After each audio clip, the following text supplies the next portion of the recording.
प्रभाना मुद्योतकं ललित पाप तमो वितानं सम्यक् प्रणम्य जिन पाद युगं युगादा वलंवनं भव जले पततां जनानां तुभ्यं नमः त्रिभुवनार्ति हराय नाथ तुभ्यं नमः क्षितितलामल भूषणाय तुभ्यं नमस्ते जगतः परमेश्वराय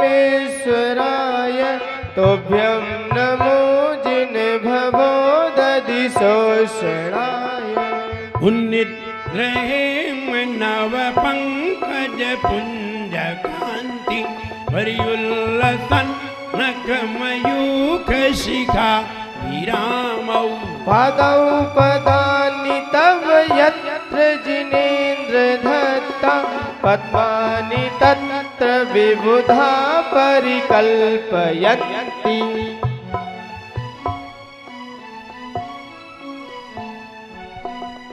आइए 37 नंबर छंद देखते हैं। 37 नंबर छंद। इत्थं यथा तव विभूतिरभूत् जिनेन्द्र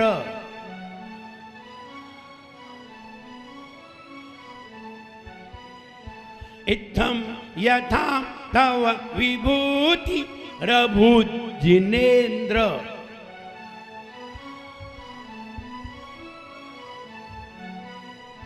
धर्मोपदेशन विधौ न तथा परस्य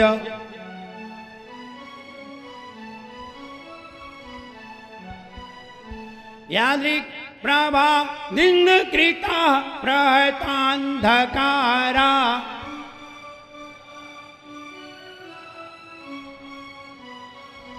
ध्यान दें, यादृक् नहीं है और यादृक भी नहीं है। यादृक जोर नहीं लगाना है।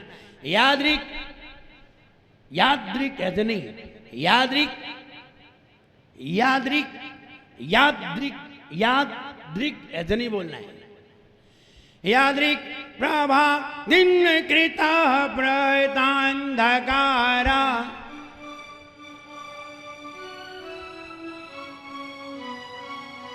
इसको इसलिए ऐसा पढ़ा है, अगर इसमें रा होता, जैसे प्रकाश वाला रा होता, दा में रा होता तो पढ़ना पड़ता यादृक, और रा नहीं है, इसमें री है। री स्वर है और रा व्यंजन है, ये दोनों में अंतर है। और जब स्वर आ जाए तो जोर नहीं लगाते, जब व्यंजन आ जाए तब जोर लगाते हैं। इसलिए यादृक ऐसे नहीं बोलेंगे, ऐसे बोलेंगे गलत हो जाएगा। यादृक ऐसे भी नहीं बोलेंगे। यादृक प्रभा दिन कृता प्रहतान्धकारा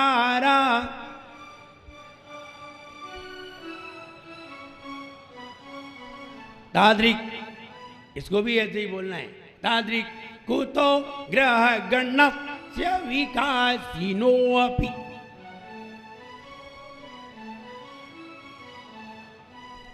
तादृक कुतो ग्रह गणस्य विकासिनो अपि, विकासिनो अपि, नो अपि, मुंह देखिए, नो अपि, नोपी नहीं, नो अपि। तादृक कुतो ग्रह गणस्य विकासिनो अपि,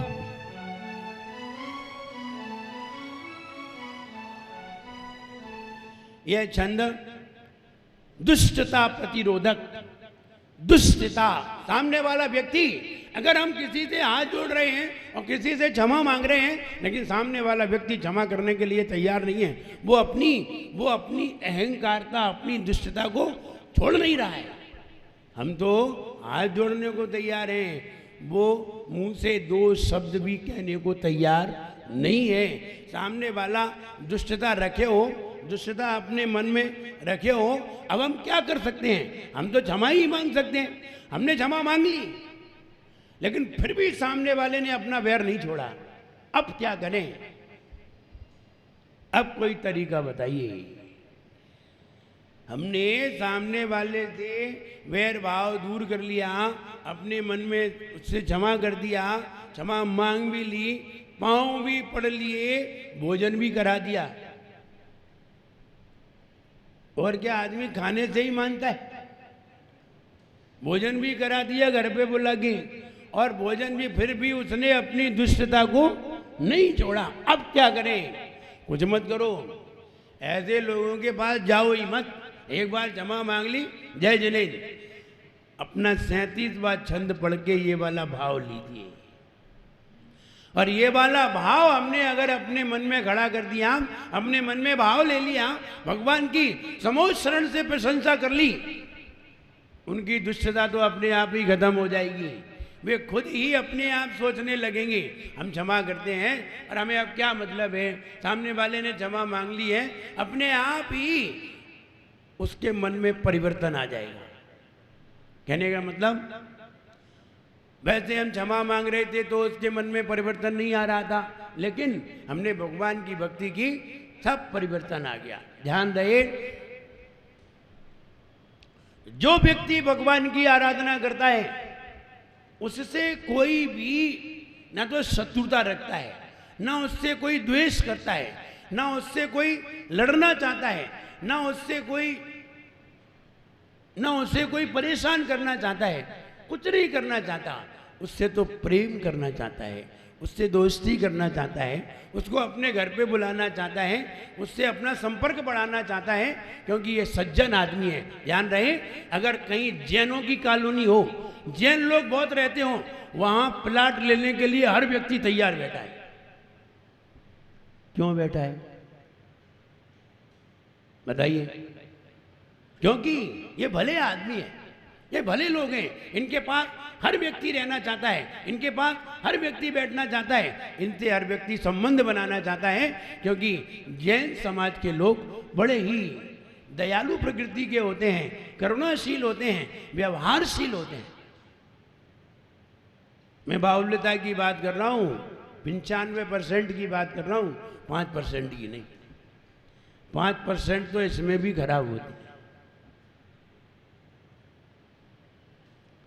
तो कहने का मतलब ये, हर आदमी जैनियों के पास रहना चाहते हैं। कहीं भी जैनी लोग कोई मोहल्ले में पहुंच जाए, जमीन की कीमत बढ़ जाती है,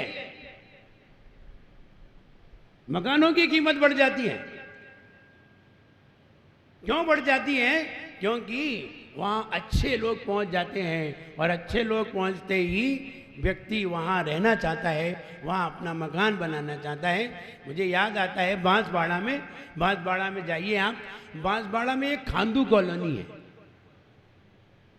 बांसवाड़ा विशेषता है वहाँ की, ऐसा नहीं है, कुछ विशेषता तो है, वरना हम कैसे वहाँ का नाम लेते हैं। मेरा वहाँ वर्षा योग हुआ है 2011 में, पहला आचार्य पद का वर्षा योग वहीं था। वहीं 3 महाराजों की दीक्षा हुई, मुनि विज्ञ सागर, ऐलक विनत सागर और छुल्लक, एक छुल्लक उनकी समाधि हो गई। तो कहने का मतलब वहां विशेषता देखिए, उस कॉलोनी में सारे जैन हैं, 350 घर हैं और सारे जैन हैं, एक अजैन नहीं है। एक अजैन उसमें घुस नहीं सकता। वहां ये प्रावधान बना दिया है, अगर तुम्हें अपना मकान बेचना है तो जैन को ही बेचना पड़ेगा।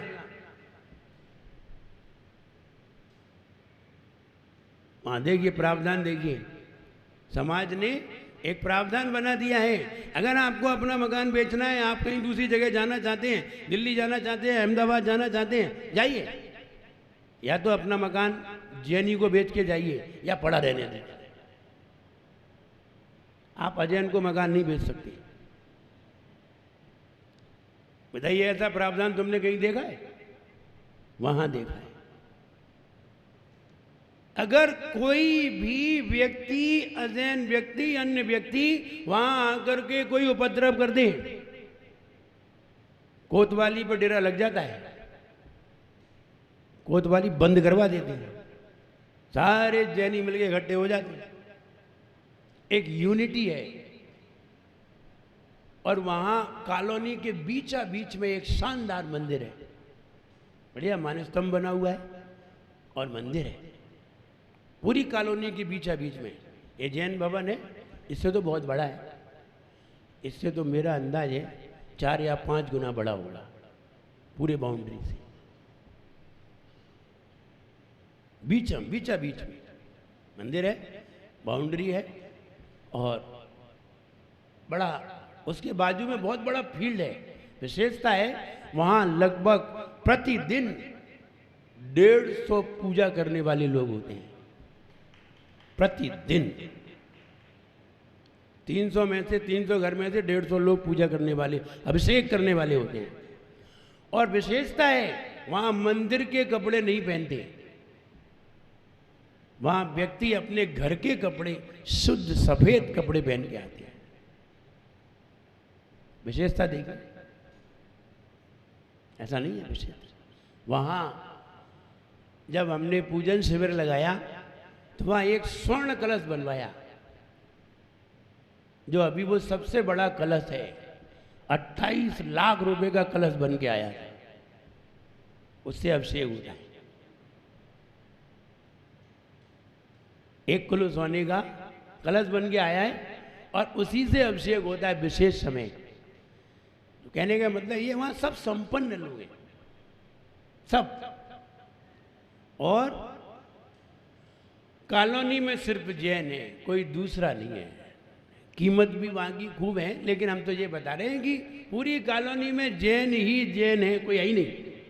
अन्य लोग वहां मकान लेने के लिए तैयार हैं, मिलेगा ही नहीं। उस बाउंड्री के अंदर कोई भी मकान किसी को मिलेगा ही नहीं। और दूसरी कॉलोनी में जाओ तो कई लोग हैं, और जितने भी दूसरी समाज के लोग हैं उनके लिए दूसरी कॉलोनी है। आप उधर जाइए, बाउंड्री के उधर आपकी है, इधर जैनियों की है। अगर कोई अजैन व्यक्ति, वहाँ पुरुष लोग सब अपने व्यापार पे निकल जाते हैं, वहाँ महिलाएं घर में रह गई। अगर कोई आदमी मोटरसाइकिल लेके घूमता दिख गया, कहाँ से आए, कहाँ जाना है, फौरन पकड़वा लेते हैं। इसलिए वहाँ कोई भी उस कॉलोनी में अपराध नहीं होते, ना कोई चेन छुड़ती है, कुछ नहीं होता उस कॉलोनी में। दूसरी कॉलोनी में हो जाते हैं। तो कहने का मतलब ये है कि जहाँ जैन लोग होते हैं वहाँ की कीमत बढ़ जाती है। तो दुष्टता प्रतिरोधक, तो दुष्टता अपने आप ही नष्ट हो जाती है जब हम भगवान का समोशरण की आराधना करते हैं।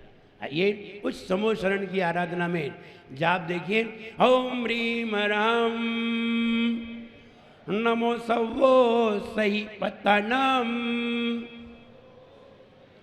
ओम ह्रीम राम नमो सवो सही पतनम। वे मुनि महाराज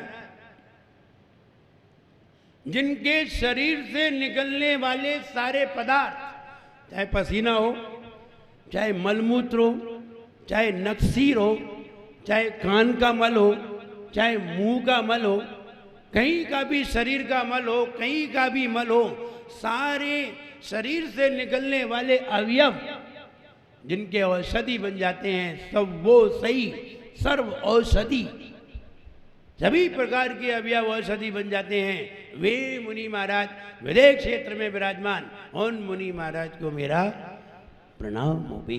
ये मुनियों की विशेषता है। कल आपको मिलेगी मन की विशेषता, आज ही मिल जाएगी। चित्र में देखिए, चित्र में समोशरण बना हुआ है 38 नंबर, इधर 39 है, 7 है, 38 नंबर समोशरण, भगवान का समोशरण। ये भगवान का समोशरण का मतलब है समवशरण, सम सभी के लिए समान शरण मिलती है, चाहे आप गरीब हो, चाहे अमीर हो, चाहे जानवर हो, चाहे पुरुष हो, देव हो, इंद्र हो, इंद्राणी हो, कोई भी हो, सबको समान शरण मिलती है। समूह शरण कहलाता है। ये समूह शरण क्या है? ये समूह शरण भगवान की प्रवचन सभा है। साधुओं की जैसे ये सभा है, ऐसे ही वो साधुओं भगवान की दिव्य ध्वनि किरने की प्रवचन सभा है।